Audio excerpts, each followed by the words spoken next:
Nate and Thomas are with me today. Synergy Electric. We're going to do a Whiskey Throttle podcast. We thought it'd be fun to pull you guys into the studio. So, how are you guys doing today? Good, man. Doing good? Fantastic. Fantastic. You said Whiskey Throttle when I was here. Yeah, whiskey. We could The provide some part. whiskey.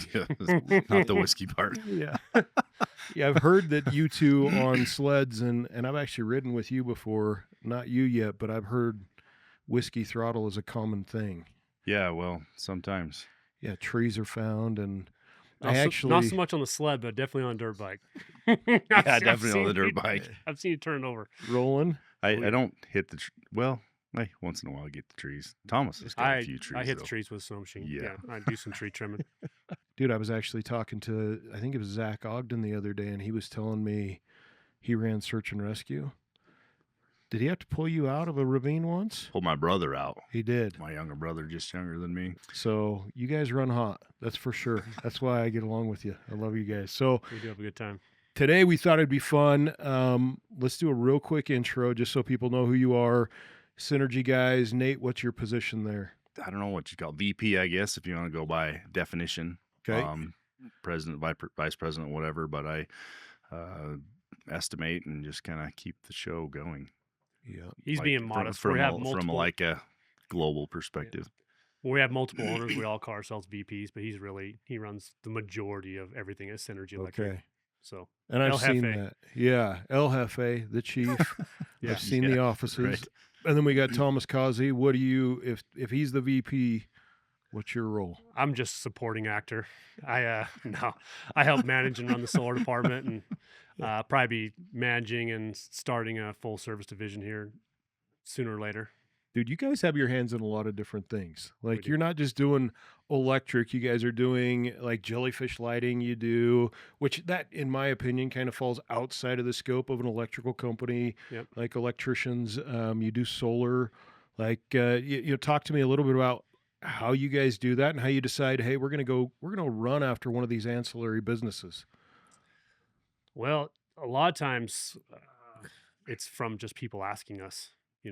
People were constantly asking us what we thought about solar, and honestly, I wasn't really interested in it until we did a deep dive research of it and found the battery aspect side of it.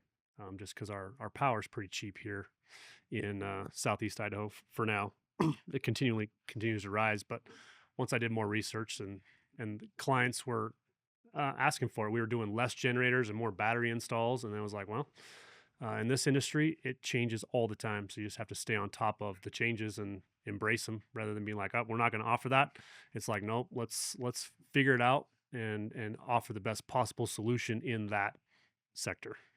So you guys had enough inquiries, people asking about it enough that you're like, okay, maybe I shouldn't be so stubborn about this. Yep. This solar thing, maybe there's something to it. It's pretty amazing to see what you guys do. And I didn't really realize until I talked to you guys how solar worked and how obviously in our area, there's a lot of rural residential. And so I didn't realize my well ran on a pump that was tied to my electric, I'm this, city kid, but all right. Well, I'm not going to jump too much into that. What we wanted to do today is have some fun with you guys. So Tyler has been awesome, Tyler Rickenbach, and he put together some rapid fire questions. So we're just going to start banging these out. We'll see where this goes. We don't have hot wings or anything yet on the table like, you see, but we do. We'll each take shots from the monster or something. So anyways, we're going to get into this. So first question, and I think I got the answer without even asking it. Coffee or energy drink, and how many a day, and what brand? Be honest. Oh, Rain sour gummy worm or almost nothing, and it depends. Anywhere from 2 to 4, and that's honest. Usually 3. I usually try to stop at 3, but breakfast, lunch, dinner. We do have a Try to blood lay off the pressure nightcap. monitor and a heart rate Yeah. monitor over here watching Thomas. So what about you, Nate? Well, first off, I'm usually at the office first, and I know when Thomas shows up because I hear a across the hall. That's usually as he's walking in. About 15 minutes later, I hear another one. So, yeah, he's definitely the pounder of the energy drinks. Okay. He's not coming into your office. You got the slushy No. machine that makes the Yeah, I energy had a drink slushy machine. Yeah, Okay. yeah. We moved it out into the hall so people could leave me alone. But Right on. Monster's my choice right now, or Reign, but I don't drink them as much. How many a day? I've cut back, so one a day, but I can get Okay. up to 3 or 4 or 5 a day. Depends on what's happening. Depends on the day. Depends Yeah. on the phone calls. It's like an emotional support drink. If you're super happy, drink an energy drink. If you're pissed off, you drink an energy drink. If you're tired, you drink an energy drink. If you're fired up, you drink an energy drink. I like it. Yeah. I like it. You're always on. Yep. Always tuned Yeah. on. Okay. Let's talk a little bit about, you mentioned when he's kind of coming to the office. What time do you guys actually start your day? Like, what does that look like? Nate, Man. I'll go with you first. Well, I start my day when the alarm clock goes off and I hit snooze. I usually start about 6:30, hit Okay. the office about 7, 10 after 7, depending on the day. You doing anything before like 6:30? You do like get up and work out or anything like that? You're just I've had a spurt where I went to the gym like at 5 o'clock in the morning, but for the most part, I have to get up and leave the house before I can do anything. So usually it's like get up, put my pants on, walk out the door. So get yeah, out of here. I don't have much of a morning routine other than get to work. Right on. So you get out and you head right to the office. Mhm. What do you do once you get to the office? Like, what's your routine there? It's kind of varies. Usually I just head straight to the office and open up the computer, check the emails, see what needs done. Or if I don't want to check the emails, which is probably most of the time, I'll go out and BS with the guys, see what's going on. Find out what fires you got, right? Well, I used to find out what fires I got, but now I got good guys that take care of that. So I really don't worry about the fires. I just kind of become the emotional support guy. Just go out and buddy with everybody. Right on. That's good leadership, brother. What about you? What time you start your day? Oh, dude, it varies all the time. Right now, I've been getting the office a little bit later. I've been getting the Okay. office between 8 and 9 o'clock. I got some daughters at home that one of them won't be home for too much longer, so I like to see her before she goes off to work. So I get up and hang out with them and talk trash with the kids, and then get to the office and same thing. Open up the computer, start going through emails, start delegating, and generally I have a list of tasks that I want to achieve, and then I just kind of field grounders, we call it, along the way, where it's like just try to be as structured as I can with my day and have enough flexibility in there to be able to handle whatever comes up. That's awesome. I don't think most people know. I think you two as leaders, you guys understand this more than most, but often days when, I'm in a leadership role as well, and I feel like I'm air traffic control.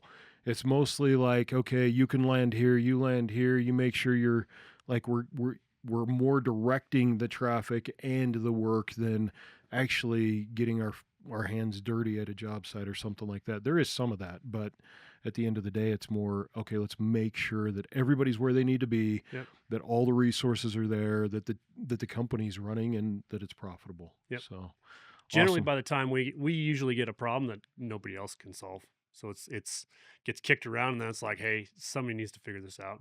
So Yeah, that's it's where we jump in. escalated. Yep. Yeah. Yeah. Yep. Awesome. If you weren't in electrical, what would you be doing? Let's go with Thomas first. It's funny. I've actually thought about that a lot because I've been trying to direct my daughters in which direction to go. And I probably would lean more towards real estate. I personally just get drawn into all aspects of real estate, probably because it's so vast as far as property management or buying and purchasing or flipping houses, or I'm really interested in like destination locations and the real estate markets in those areas. And so I find myself, even on my free time, spending a lot of time looking and researching and running through scenarios of real estate. So Right that's, on, that's man. probably, I think that's probably where I would head. Oh, hang on a second. Let me make a call. Oh, no, I'm kidding. Yeah. I know a guy. So we can Right. we can encourage and build that and help develop that. What about you, Nate? Let's talk. If you weren't an electrician, what would you be doing? Probably the same thing. Real estate. I mean, I play with real estate now too, but it would be probably more of a focus because I like the same stuff. I like developing, building. I'm not a developer, right? But just the whole idea of the concept. It's fun to watch something. I guess I say that because I work with builders on these projects, large scale projects, that I kind of get to see the beginning as they're developing the project and it comes along. So I guess that kind of intrigues me. So that's probably one of the directions I would have gone. Right on. Or like an excavation contractor, just because I get to buy big trucks and stuff and dig big and holes. dig big holes. Yeah, you're a good guy to know either way. Yeah. So awesome. Let's talk about long day. You're driving, you're out in Montana getting pulled over by cops, and you got to hit a gas station. What's your go-to snack at the gas station? Oh, dude, I try to keep it as clean as possible because I abused that gas station for so many years that it was like everything sugar carb related, and it took a toll on my body. So now I lean more towards jerky, almonds, those Dots pretzels, maybe occasionally, but I'm gonna stick with mostly jerky and pretzels, man, or jerky and nuts Okay. and rain. Pretty healthy. We're doing pretty good until, then we're going to blow Clean our heart until up. you hit the rain. Yeah. I'm with you, though. I'm with you. What about you, Nate? Same, really. Jerky, and I like pork rinds. Yeah. Stuff high in protein. Will you guys do the And- beef sticks? Like, those are not jerky. They're kind of an in-between. Depends how much sugar's in them. I really try to look at it. I try to get as clean as possible. Yeah. I just go for what looks good and tastes good. If it's jerky and it's meat, I'll go for it. Take it. Meats and cheeses. Yeah. And that depends on if you're traveling with somebody, right? Yeah. Usually I'm by myself, so I can. I'm with you. There were years when I was doing sales and I traveled a ton. And, dude, I had a 44-ounce Mountain Dew and zingers, dude. Those vanilla hell yeah. zingers, bro. Yeah. Like, it was like nonstop until... Vanilla ones? Yes. Hell yeah. Dude, we're road kindred tripping. spirits right here. Yeah. Kindred Or spirits. salt and vinegar chips when I'm. There's feeling 3 in a greasy. pack. We'll I like split those them. too. We'll split them, and then we'll do the Lady and the Tramp on the third one. I'm down. I'm down. I was actually, my daughters and my wife were giving me a hard time about that because when I was doing that, I was up to like 280 pounds, I think. Like, it was brutal, but it tasted really good. Yeah. If I want to put on 30, 40 pounds, all I got to do is just eat at gas stations. Yeah, all get the time. sugar, man. Yep. Sugar going. All right, let's go early mornings or late nights. Are you guys morning guys or are you late night dudes? I'm more of a morning guy, really, but I do it both. It depends on what's happening. Is that the farmer in you? Yeah. Right. It's usually late nights all summer long, and then early nights, Yeah. early to bed. Like I'm kind of actually with the sun. The sun goes down, I'm out. Just time to clock out, go home, eat some supper, and go to bed. Right on. I've been both, but generally I'm usually a late night guy. You know what? I think with both of you guys, I kind of relate to that too because my kids have affected that big time. Yeah. Right? When you got a house full of teenagers running around and it's 11:30, it's like you're not going to go to bed. No.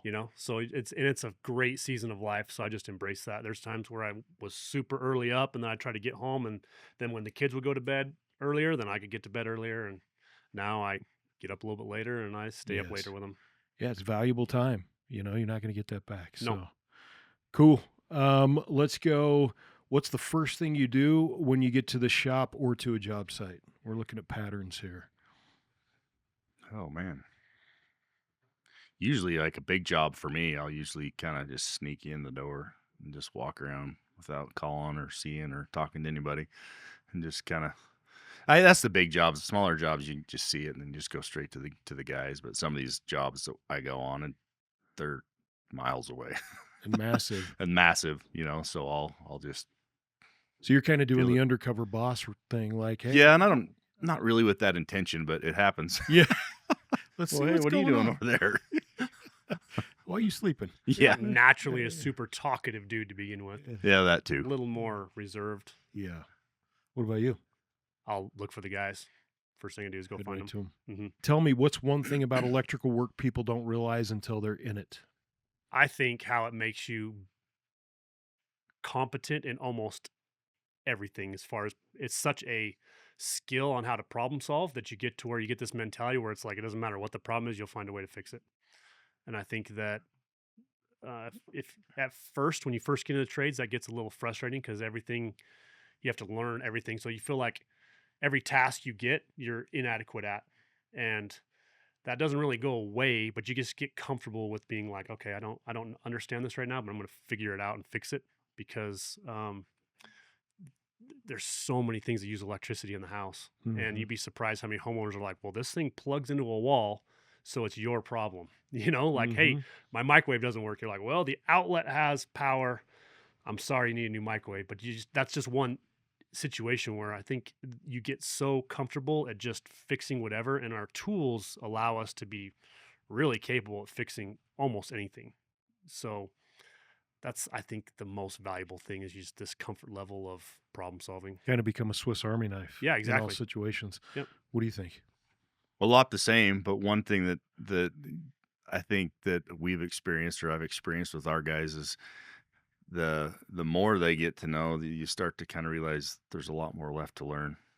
The funnest thing is like we'll get a guy that's been there for say 2 years and they think they know everything and they want to run the job and take over and then they get to the point where they're all of a sudden they're journeyman. We're like, oh, here's your truck, go do a job.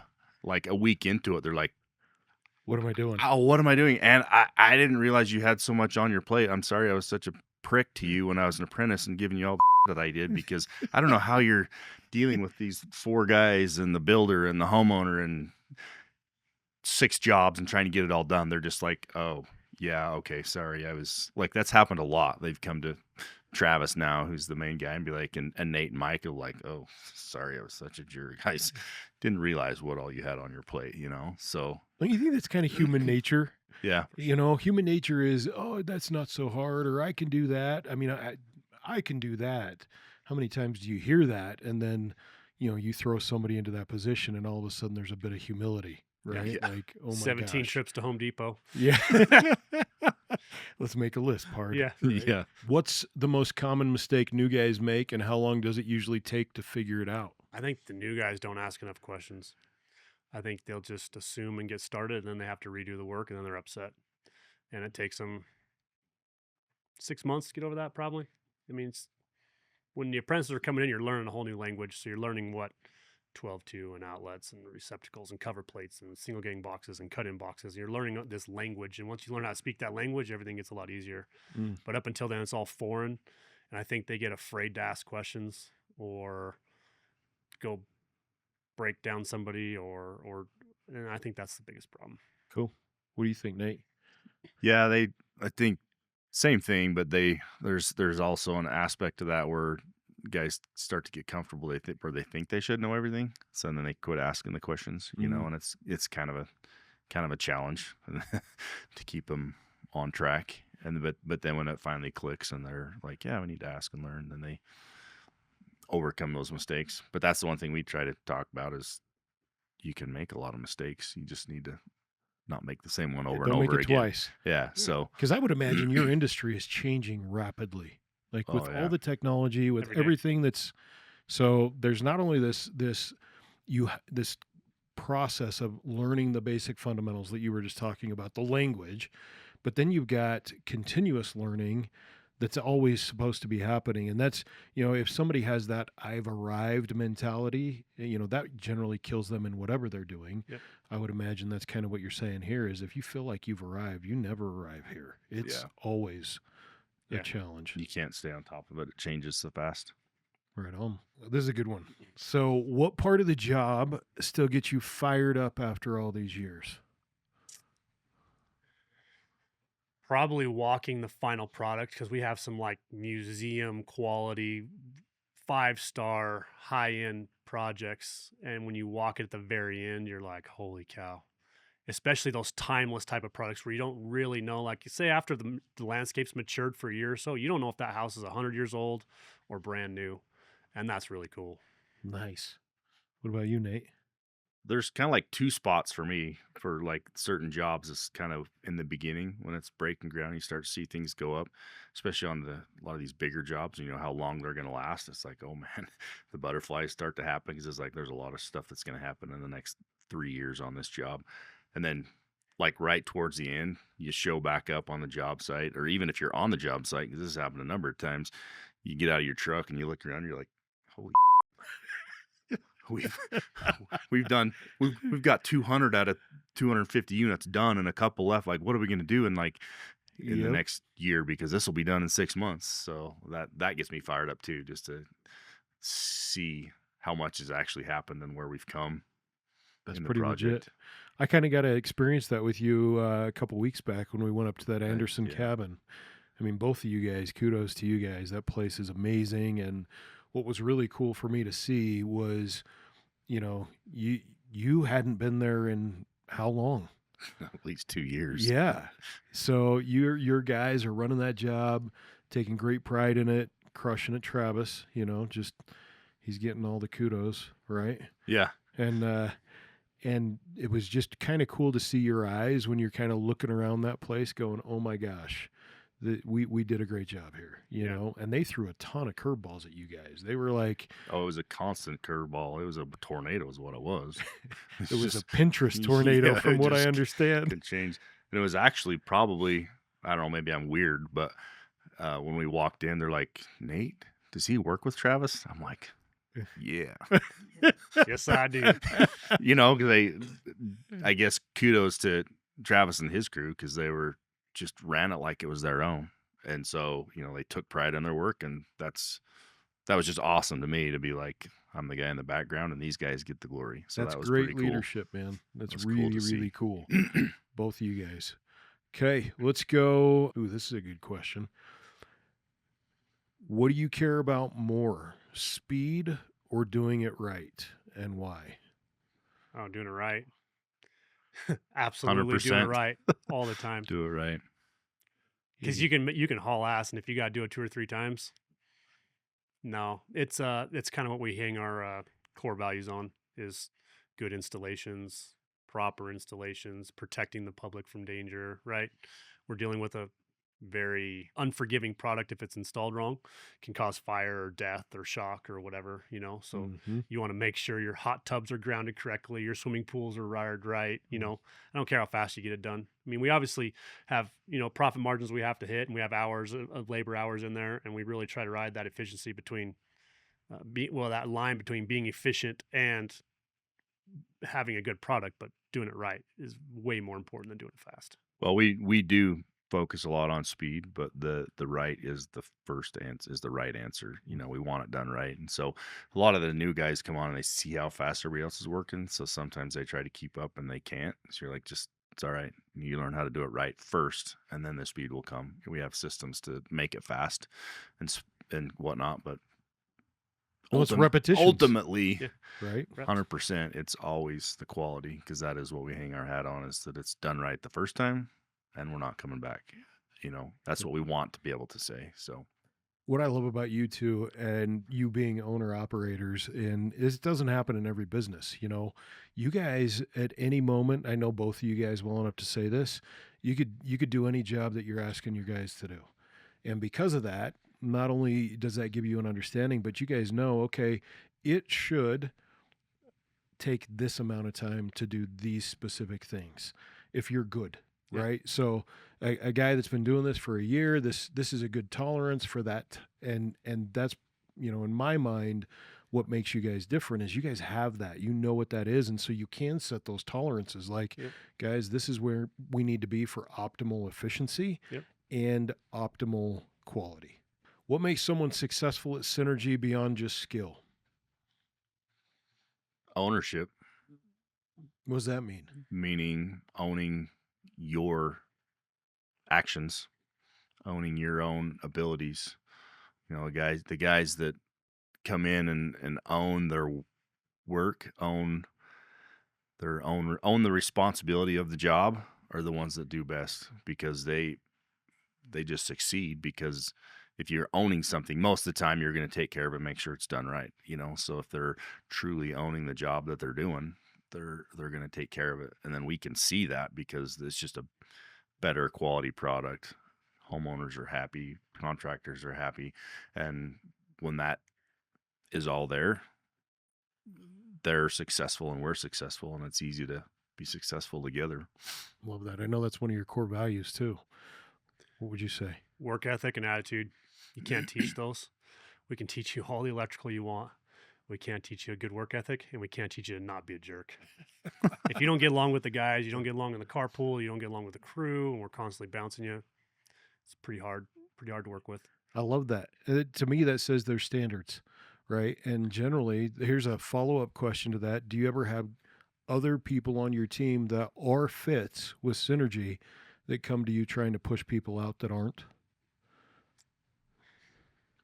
We haven't really at Synergy had, I mean, there's been a couple, this is a long time ago, 1 or 2 instances where somebody kind of tried to, well, so-and-so did this and I'm better at that, in that kind of a way, but not truly did we ever have anybody that tried to push anybody else out. No, I So mean, it's we've been a got a pretty good pretty good fit for the intimate most part. relationship. You work with these people a lot. You kind of get to know. It's like Well, and what I you get a mean fresh is, guy in, and like, somebody that's not meeting the expectations of the company. oh, do Because our guys try to get rid of them? yes, Yes, absolutely. right. They weed So themselves. that's what, like, Yeah, to true. me, and that's, if you guys have set that standard, what generally happens is not only do you guys protect it, but your people do. 100%. And so if they see a turd come into the kitchen, they're gonna scoop the turd out. Yep. Yeah. That's kind of the ownership you were talking about, right? Yeah. You own this company as much as we do, and we want to maintain the integrity. Let's get this guy that's pooping in the kitchen out of Yep, here. When absolutely. we drill that, So- we drill the core values in whenever we hire anybody. And I've said it a dozen times. I'm like, if you can't meet these core values, we're probably not going to be a fit together, and you're not going to fit in with the rest of the guys. And, you know, that's just going to be what it is. So they end up weeding themselves out because of the standard. because I of the love that. standard. Yeah. So What we're kind of talking about your crew and your team. What do you appreciate most about your team, your crew? Oh, dude, some have been with us for pushing 20 years. Appreciate everything about them. I don't think as an owner you can portray enough appreciation to your employees, because I truly view it as a team effort. As like a family, you spend so much time with these guys. You get to know their kids, you get to know their sports. You're sponsoring their teams. You're running in their families all the time. We're doing company functions together. You just appreciate them so much. I appreciate them all, right? I had just had an experience just this last week with one of the crews I sent to Montana, and this is characteristic of like all our lead guys for the most part. We got an apartment up there, furnished it, and I didn't have a cleaning list set up for the guys. You know, sometimes you have to line. Just it's funny how you have to tell everybody what to do. But I called the lead guy that was up there, and I'm like, hey, before you leave, clean the dishes, wash the towels, you know, clean out the bathroom. He's like, oh, it's already half done. We're going to do that, run the vacuum across before we leave tonight and on our way out, because we have another different crew coming. We don't have a lady coming to clean or anything like that. So they're self-motivated. They're taking the right steps. You don't have to ask them or tell them to do everything that just should come to mind. So, Yeah. I mean, that's typical of, cleaning the apartment. But it's also, that's an example of even the job sites with our lead guys. They just make sure, and you just can't thank them enough or show them how much you appreciate them enough, because they're all awesome. Being who they are. I appreciate their trust in us, because they've trusted us with their Yeah. career, with their livelihood, with the ability to have work so they can provide for their families, and we don't take that lightly. That's it's probably one of the heavier burdens, is knowing that like these guys have trusted us, so we need to make sure we're looking 2027, 2028, 2029 workload. You know, I think let's talk a little bit about that, because I don't think that that's something that a lot of people understand. Right? Talk to me about what that does and how that has affected you guys from start to finish. Because this is, I mean, how long Synergy, and, you know, obviously we got West Point, but Yep. how long have you guys been in business? And it's not always been good, No, right? So let's talk about that. What's the pain of ownership, right? What does that look like? That's It- hard to answer in for me, the pain of 15 ownership is second. really just the burden of knowing that we're responsible for 100+ employees' careers. And so by the time you factor that out, all those friends and families and stuff that rely on those guys, that's the heaviest burden. You know, I try to explain it to them as being like, okay, the apprentices are worrying about that day's task or that hour's task, you know, and the foremen are worrying about that month's task or that project's task. And us as owners, we're looking for, we don't hire guys to run a project and then lay them off. We're looking at like a lifetime commitment. That's our level of commitment, is your whole entire career. So we're trying to watch market trends and predict and pick up projects when we can, or don't pick up projects is even as more importantly. But that long view gets a little heavy sometimes. Yeah. It's What would you say? it's tough. I remember that. Still fondly, whatever you want to, I don't know if fondly is the right way to put it, but when it went from, you know, worrying about finding enough work when it was just me and a couple guys working for me to just enough to feed my family, because that was like the mainstay. It was like, I got to take care of my wife and my kids, you know, but once you start getting few dozen employees up to 100 plus, like Thomas was saying, it's quite the burden to think about that and realize that you got that many mouths counting on what we're doing. So yeah, there's a burden there, and it's fun when it's successful and when guys are happy and when they're being successful and it's really working. But there's those times when you're looking 2 years down the road, and the more guys we get, the bigger we have to look and the bigger we have to think. Yeah, it's a great point, because you get to your point, you guys aren't looking to have people just for a short window. Yeah. And so in order to first find great people and keep great people, you have to be adding value that's relative to their growth. Yep. Because they're wanting to grow as well within the organization. Our dreams and goals as owners have to be big enough that everybody else's dreams and goals can fit inside that bubble. Exactly. So it's a big ass bubble now. And it's pretty getting crazy. bigger. And I tend to like to take some of the guys and some of their dreams and like try and make our dream bigger, as they have dreams to grow and be successful. But we want it to be a career spot, not just a job.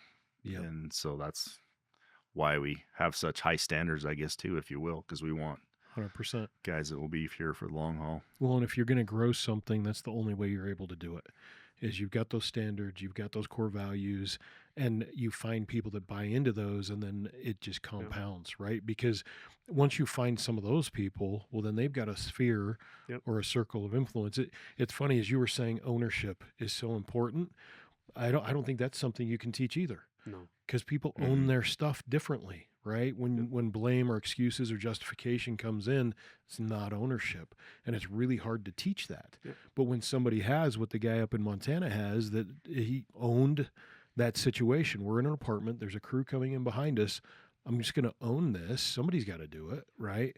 That's a different mentality. And generally, birds of a feather flock together. Yes. Yeah. Right? Those are the guys we're looking for. Because if you're looking to make the most money as fast as possible, there's other outfits for you. You can go chase offshore drilling money. You can go work in these ridiculously remote locations that pay a lot. We're not looking for those guys. We're looking for guys that want to be here with their friends and family, go to sleep in their own bed every night, and grow a community of people that are having a good time with, It's consistent. Yeah, consistent. Yeah. I love it. All right. If someone on your team is struggling, or someone in their family, what's your approach as leaders? Depends what they're struggling with. I mean, there's been times where I've taken them food. There's been times where, sometimes as an owner, there's a fine line between being an owner and being a counselor. Sometimes you just need to listen to them, let them vent it out, give them a different perspective. Dude, there's no cookie cutter answer to that question, because it really depends on what they're struggling with, and everybody struggles with something different. There's some are struggling with home life, some are struggling with physical ailments, like health problems. Some are struggling with how to pass their journeyman test. Some are struggling with performance in the job site. It just really depends on the situation. Nice. Try to take that long-term human approach, be like, everybody struggles, dude. What do you got going on? Let's just work through it. And I think what you said, really just acknowledging and listening sometimes can be a help. What do you think, Nate? Yeah, we just try to listen and help out in any way we can. I mean, we've done things from each situation is unique too. We've done things where we've had to throw guys a bone here and there for different things, whether they were struggling with not, had a bill they had to pay, doctor's bill or something like that, or something, we've had it's really just every situation is different, but we do everything we can, whether it's listening or whether it's off the books, helping them out somehow a little bit financially. It's hard to write a book for what we're going to do for each person, but we do take serious consideration and try to help out in whatever way we can, because you need help, right? Dude, and the guys help each other. That really, big time. Like when your kids help each other, you're like, oh yeah, that's the good stuff. When you see guys being like, hey, can I give that guy some of my PTO? Yes, you can. That's freaking awesome. That's awesome. Yeah. Or, hey, this guy needs some, we went over to, I had one employee be like, hey, this guy's wife watched my kids, and I went over there and they didn't have much in the fridge, dude. So I'm going to take them over some food. I'm like, okay, sounds good. Yep. I will meet you there. Yep. And I think that's the key. I think what you guys just said, it's 100% right. Every situation is going to be different. And what's really interesting about when those situations pop up, at least in my experience, you have a little like prompting, little whisper in your head of like, this is how you can help. Yep. This is what you can do. And if you run to those situations, that's when people, dude, they feel seen, they feel heard, they feel acknowledged. And that really helps to grow and develop your culture, right? For sure. And that's what sets us apart. When you're chasing the biggest dollar and you're chasing these humongous projects that are all over the place, you're just a number, and you're like, hey, I'm struggling. I'm like, oh, well, you got to be here. Yep. Don't care. That's You don't even know who your boss is. yep. Yeah. Exactly. Exactly. That's not a culture. Right? No. Okay, let's go. This is going to be a fun one. Who's the most competitive between the two of you, and what's the biggest competition between the two of you? Oh, dude, I don't know who's more competitive. Probably me. I don't know. It's kind of goes. It depends on what it is. It goes both ways. Who's more competitive, me or you? Let's just say I don't got know. two snowmobiles lined up. Oh, dude, We're looking at a hill. He's got the sled. Who's going to all be day more long. competitive? You're going to pin it? No, Nate? well, that's I'm not talking skill. I'm just like talking all out. I am going to whoop your, you know what? I know my place on the sled, dude. He's gonna hand it to me, so I'll just let him have that one. All So right. I'm a smart competitor. Okay, if I got two wind boards, like, because you've been doing yeah, that, kiteboarding? right? I got him Yeah, on the kiteboard. boards. Yeah. All right. I'll sit and watch. You're Yeah. not going to participate. Well, I mean, I would try it, but I'm not going to try and compete against. What about CrossFit? He's the CrossFit. You know what's king, funny, right? dude? That's a tough question for me because I don't compete with him. I don't compete against him. I compete with him. So when you ask me who's more competitive, I'm like, I actually don't know because we're always fighting the same fight. Yeah, Yeah. you're in the same battles. Yeah. Okay, When well, we take do your have our shirts le- off. We're gonna. You don't want to see me with my shirt off. You can see him with that. I mean, he's got more motivation to get fit than I do, right? Well, we did just hear he was on a commercial. Like, Yeah, you know, right. Yeah. Can we just get a sign of that bicep, like just a he's doing flex? he's like, doing hot oh, guy yeah. stuff. So Yeah. So, all right, both pretty competitive. But though. even I know like, that for even sure. at the gym, we're not really sizing each other up. Really, I at least in my head, it doesn't cross my mind to It compete with doesn't. you. It's funny you brought that to my attention because usually I'm quite competitive Yeah. in all aspects of life, but I don't compete against Nate or any of my other business partners. It just doesn't cross my mind as far as who's getting what, who's doing what, who's got who. It doesn't. I think you have to be that way to be partners. Yeah, Like, well, I mean, that's yeah, we don't really like compete. Yeah, we just don't. I mean, we razz each other about stuff all the time, and it's part of just having fun. But like when it comes down to, I guess, competing, if you will, like we're freaking both excited to see each other succeed. So when I see Thomas do something awesome, it's like, hell yeah, good job. Pat him on the back. Like, I'm excited for you. That's cool. You got to have that experience and do that and freaking throw up those weights at the gym or whatever. And that's just, it's reciprocated. It goes back and forth. So yeah, but you it's two, fun. like if I were to, if I were to put another electrical company right here and say fresh meat, Yeah. right, you're gonna whoop their ass. Yeah. Like that's your mentality. I Yeah. know both of you. It's Or totally competitive, just not. yeah, Yeah. not mono and mono. Right. Not here. Okay. All right. That was kind of I a think that politically comes from. correct I think answer. that comes. Well, it's the truth because the question caught me off guard because usually I can answer questions pretty easy, but we've been through a lot together. So we've had a lot of high five moments, and we've friggin' held each other crying too. So it's like when you go through stuff like that, it's like we're not Yeah. like I'm not battling him, but if somebody comes in that door, or if you got a problem with Nate, you got a problem with me. That's just the way it is. Like Yeah. I know enough about him and who he is and his family that's like I don't even need to hear like. I can't remember there was a story or it was Andrew Tate or somebody was talking about like he walked in and if his brother was getting beat up, he's like, I'm not asking questions, I'm punching Yeah. until everybody's down, and then I'll pick you up and be like, Yeah. what was that about? Yeah. Like it What's doesn't the- matter. There's like a line from a movie that you're reminding me of where he walks in and he says, we got to go now. We gotta Yeah. go hide a Gotta body hurt some or people. Yeah, we got to You hurt some can't ask me people, about it. and you can't ask me any questions. And he says, what are we Yeah, driving? That's let's- how it is. Let's roll. Yeah. Whose car are we taking? I can see that, boys. Yeah. All right, let's go. Let's talk bad days. Have you ever had a day where everything went wrong? Like you Oh, just thought, frick. geez. Yeah. Yeah, a lot. A lot. One that stands out, like this was the day. This sucked. I mean, there was a time in, I think it was 2009, where West Point lost a whole bunch of work like within like a week. So we passed on a huge project that we were awarded because we didn't think we could man it. And then the huge project that we had folded up, and then another huge project folded up. So it was a millions of dollars of swing from we have too much work to now we don't have enough work. And that was probably that little time period there actually affected me as a person for a Mm. long time. To this day, it's always in the back Poncho. of my mind that everything we're doing here is just monopoly money, dude. And it can vanish just like that, and it can appear quickly, and it's just part of the gig that we play. That's the game that we play. It's quick swings. So And a lot of people were going through that then. 08, 09, Yeah, it was a rough time. rough. yeah, but you get the right group of people around you, you'd be surprised. Like there's times where I'll be venting to Nate, and he's like, "Yeah, we have this going on, or we have this going on." It feeds. It's a vicious cycle, So you can be having a bad day, and you go to somebody else, and they're like, "You're right," and then they add to it, and they add to it, and they add to it, and pretty soon you're all spun up. But if Yeah. if you go to somebody who's pretty positive and upbeat, and you're like, "Hey, dude, this sucks, and we got this going on," it's like, "Yeah, okay, we'll fix this. Yeah, that sucks, and we'll work on that." And you're like, "Okay," kind of neutralizes the situation. It's huge. That's huge. What do you think, Nate? Same time frame, really. It was rough for everybody, but ours was, we didn't have any, 'cause that was back when I was Standard Electric back in the day. But that was a rough time because everything just like fell apart overnight. Like we had stuff and it was going, we're kicking butt, and all of a sudden there was absolutely nothing. And I was like, how am I going to pay the bills? How do I not let mother know that it's about to be done?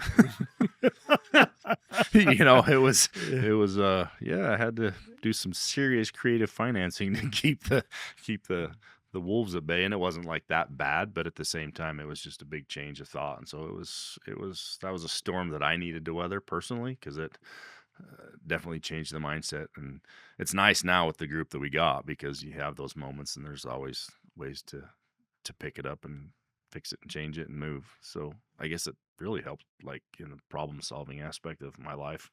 So I was going to say, it's cool to see you two where you're at now, because not a lot of people weather those types of storms, right? No, And it's a huge badge of honor now when people find out you've been in business since 05 or 04. They're like, "Oh," especially in construction. It's like, okay, you did it. yeah. But you're also scarred from it. Mm-hmm. There's Yeah. probably things that you do now, and I would contest that you're better business owners because of it. 1,000%. Like if I Right. had to go through it again, would I go through it again? Yes. I feel like 90% of my business knowledge was learned in those 3 or 4 years, because all of a sudden I was like, I need to know how to read this profit and loss statement. I need to know what the balance sheet is. I need to know where our debt's at. I need to know, like, went through and categorized all of every aspect of area where we were doing work in Idaho and Wyoming, and commercial and residential and service departments, see which sector's making the most money and how we can squeak through, and what assets we could sell, and cash flow management. And it changed everything. You Everything. started to pay I went from being an attention. electrician to actual a A business, business owner. owner. Yeah. Man, that's huge. Yeah. You feel the same? Yeah, totally. And it really woke me up to where my mind needed to be focused, because I was at that point, for me, I was at a point where I thought, yeah, I've made it. Mm-hmm. At least not, I knew I hadn't made it, but I thought I'd made it to where I knew what I was doing. And so I kind of started to branch out into doing some other things, and then realized quickly that it's like, well, I'm not as good at those other things, so I need to focus on this. And that's the one thing I've always been able to do personally, is like, no matter how my life is, I still get up and go to work. And so I was able to just get up and just keep going. And through that, was able to do what Thomas said, learn how to pay attention to what the business is actually doing, and pay attention to where the waste is, and keep track and keep those types of things down, which I'd heard somebody say that if you can make it through the slow times, you actually become a better businessman and better with your business in the aspect of being more profitable. So like in the slow times, that's when I personally really like learned how to be super efficient and actually more profitable in some respects, as it blew up and then we started building things back up again. It was, yeah, totally instrumental. I love that, and I think I want to talk a little bit about momentum. But one of the things that you're talking about that in my experiences, I've gone in and worked with different business owners and seen it's really this ability to manage your expenses at a high level is what most of them learn when they go through something like that, because you really quickly understand I was fat, right? I was fat in a lot of areas, and they start to go red light, green light, yellow light. Like red light is like, we absolutely need this. Nothing can go here. Yellow light is like, yeah, maybe. And green light is green light, cut that thing, right? Get it out of here. Yep. And let's just make sure that we're doing the most we can with the minimal expense and running tight, and then paying attention. The sad thing about human nature is when things are really good, people stop paying attention, right? When It's too easy. it's like this pride cycle that Yep. continues to happen, and everything's just going my way. Oh, I'm not going to watch those financials. I'm just going to assume things are Yep. good. And I saw the balance sheet last week and it looked okay, but you just experienced how quickly the balance sheet can be wiped out. Yep. And that to me is interesting. Talk to me about momentum, because so let's just call that rock bottom. You guys had built something. You both were in a position where now it's like back to square one. Yep. Right? We have nothing. We don't have momentum. How did you rebuild momentum after that? Because that was a bad day. What did you do? And then how do you, if you're looking back over that time, what are the little things that happened that were momentum builders for you as you built these businesses? It's a tough question. When I look back, I almost think it was just the determination to not die, to not quit. So it's just keep showing up, keep doing it, keep, you're talking about momentum. We went from, say we were winning probably 70 to 80% of the bids we were putting out. And we went to winning like 5% of the bids. And then of those bids, we would have to rebid them, and they call it value engineering, make it cheaper 4 or 5 times before we ever got on the project. So we went to having this massive workload in the office and almost no workload in the field, because we're bidding so much work and not Wow. winning a lot of it. And the stuff we do win, we have to redo and redo and redo. So that time is almost nauseating to think of, but it was just show up and keep working, show up and keep working, show up and keep working. You'll figure out a way, you'll find a way. I think that's really where the momentum came from, was just a lack of determination to quit. Dude, what's crazy about that is you guys just talked about reps. So when I hear that, like, I'm hearing the misery of it, because that was the operational tasks that are not income generating. Yeah. Nothing about that is generating any type of revenue, but it's generating a skill set. Yep. So your entire team was getting really good at all of those processes and getting fast at it. The efficiencies are getting better. And so did it loosen up? Like, what ended up happening to... The economy just corrected, but there was one I remember one specific day this guy called me, and he had this like Scottish accent, and he's like, "Hey dude, I want to take you to breakfast. I got a job you need to look at." And I was like, I don't got it in me. Like I had zero desire to drive over to Jackson to meet this guy who just cold called me out of the blue. Mm-hmm. I had no idea who he was, and I was like, dude, I'm so tired of doing this crap. Like, Probably I thought know you it's were gonna getting happen. punked. Some I'm like, Scottish accent Right, calling you. This right. is Nate. This is a buddy. And I was like, I wasn't even like super, like he could tell. I'm like, how'd you get our number? Like, we had just been beat and beat and beat for years. And so I go over and meet with this guy, and he's like, hey, I called 2 different people in town in Jackson to find out who the best electrical contractor was, and your name came up twice. So I just want you to do this project. He's like, I'll send you the drawings. And he's like, it'll be a good project for you. I'm like, okay, that could have been a phone. You could have told me that over the phone, you know, but I think he just wanted to check my energy level, see me and like meet me, Yep. see who I was. And it turned out to be this massive 10,000 square foot custom log cabin that the owner was as cool as can be at the time. He was just like, you just design it. I just want it to be awesome. You pick the lights, you pick the electrical. Like, Wow. it was a once in a lifetime type project. And I look back, I'm like, that was a huge pivotal moment, because that, not only did that probably save West Point at the time with the workload, but it just refired me up as like, you never know, that phone call is going to change something, you know, Yep. because I was tired. When that phone call came in, I was tired, and I was just about like, nah, dude, like I'm good. I don't need to go over there. Kudos to you for showing up, buddy. Yeah. Showing up and taking the call. I mean, that's half the battle. Showing up every day, and Yep. how we show up makes a difference. Most of our clientele, all they care about is that we answer the phone and that we're going to be alive long enough to take care of them and to service their clients. That you're responsive. We've hit a point in our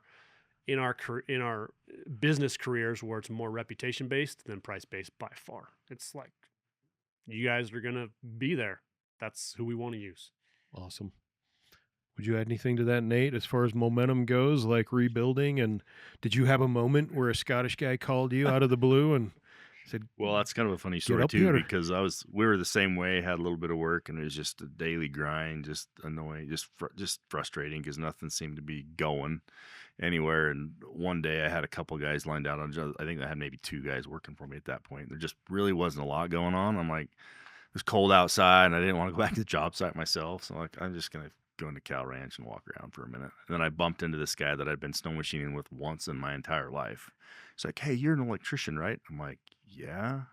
It's like, "I got a project you need to look at." And that was my first multifamily project, which was a huge turning point for me and for my business. That went from, and that totally changed my outlook on everything and where synergy ended up. We went from just total different change in the types of jobs we did. And it also helped me focus more on the people that we work with. And that's not the beginning, because we already had some contracts, which I'm still working for other guys, but that's where we really started to expand and develop our relationships with our contractors and the people we work with. And it's still, to this day, is probably 90%, if not 100% reputation based. Like, we'll have other subs that refer us, we'll have other builders that refer us, and even some of our suppliers, which they don't, that's kind they're of not something, supposed to do that. kind of something they don't do. But we've developed some relationships with some big players that we sit down at the table at the beginning of the job and help them create their end goal, hence the name Synergy, which is, that name actually came after some of these experiences. And so it was a huge pivotal moment, learning how to just work with these people and put them first, learn how to put the builder first. Dude, I felt like that's we've sick. always tried to do that, but it was really key in the development of those skills. It was God in Cal Ranch. Dude, I'll tell you what, man, Right? you just never know where you're going to be led. Like, my kids joke with me about that once in a while on, like, I like the snow machine. That's one of the things that it's a friggin' expensive hobby, and it's a bad habit, but it's a good habit. Yeah. But like, I joke with them often. I'm like, my snow machine's made me more money than a lot of other things, just because it put me in the right place at the right time. Not that something else couldn't have. I mean, we've gotten relationships and jobs from guys at the gym. Like, you just never know what and where, but it's being ready to accept and be willing to talk and whatever, figure it out, if that makes any Showing up, sense. man. It's showing You up. get what you give. You give people good intentions and you give them your best. It comes back around. Absolutely. And those guys that are referring people to you, they trust you. Yeah. Right? There's Yeah. not, and I would say this, not everybody is qualified to do what you guys do.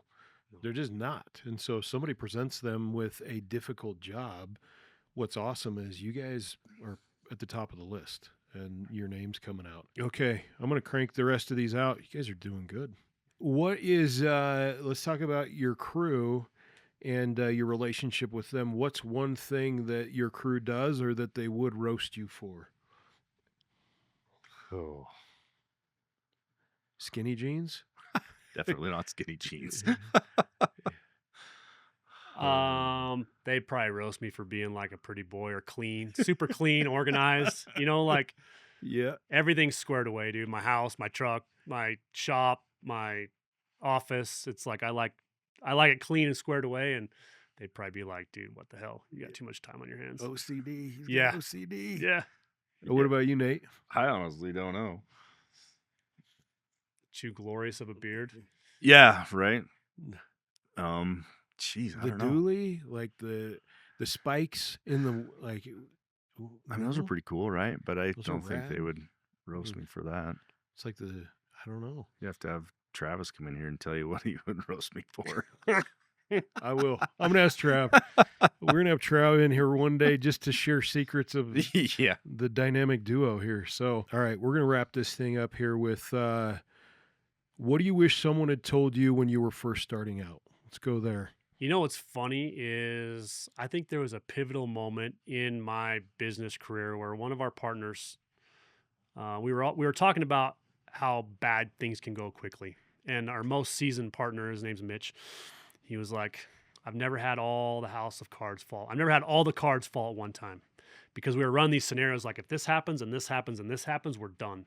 And he was like, "I've never had all the cards fall at one time," and I don't know what it was about that moment, but I was like, a light went off. I'm like, neither have I. And they never will all fall at one time. And if it does, I'll figure it out. I got a good enough crew of people around me that if everything fell apart, we'd put it back together. Figure it out. Yeah. So I kind of wish, I think I probably needed that lesson with some more life experience, but maybe just chill out, dude. Like, it's all going to be okay. You know, I spent a lot of time worrying about stuff that never happened and preparing for things that didn't happen. And I try to take a much more laid back approach now. And I have to actually be purposeful with that. I have to be intentional with trying to be laid back because I can wind myself up, overthink stuff. I just be Pretty like, dude, quickly. it's going to be okay. Does this guy help with that? Yeah. Sometimes. Yeah. He'll say he's We funny help each because other out a lot. he's a really good listener. And a lot of times I'll be vending or something, or we're to be talking about a scenario. And the one thing that he'll say is he has a different viewpoint of it, and it just makes everything make sense. I'm like, oh yeah, good point. Legit. Yeah. Hey, What would can you call my wife and tell her I'm a good listener? Call Amber. I got to remember. She says the one thing that you say just sets her off in this other direction. You're on the couch. Yeah, what would you That's say, funny. Nate? What do you wish somebody would have told you before you jumped into this world Oh man. when you were first starting out? Honestly, I don't know if I would wish that anybody told me anything because I just kind of had to learn as I've gone. You know, I've had a few that my kids are to the point where they're kind of going to school, and one of them works for me, and the other one's dating boys and stuff. You know, and they're like, so just asking about what I do. One of the questions they ask is, "Well, do you wish you'd have gone to college?" Because neither one of us went to college for business, construction, but I did go to college, but it was for farming, so nothing to do with business, and I work for a lot of guys that went to college and have their construction management degree and all that kind of stuff. We don't have any of that. So these guys were actually in construction, and they're asking, well, do you wish you'd have gone to construction management? And I'm like, no, because there's so much stuff that we do that I think that would have ruined me, because that was the one thing I learned from college is I remember going into one business class that I had in ag, and ag business is what it was. And I'd go home and talk to my dad, who's the farmer, and be like, we should do this. He's like, it doesn't work. I'm like, but they say to me, he's like, well, who taught you this? I'm like, well, this teacher, he was farming. Well, why is he teaching now? So I'm just like, so a lot of things happened at that point so I don't know if I really wish somebody would have told me something, because I'm the kind of guy that just had to learn it as I went, you know? So we kind of built things and built systems and developed it. It would have been along the same lines as Thomas, the chill out thing. Like that took me a long time to learn that. Cause like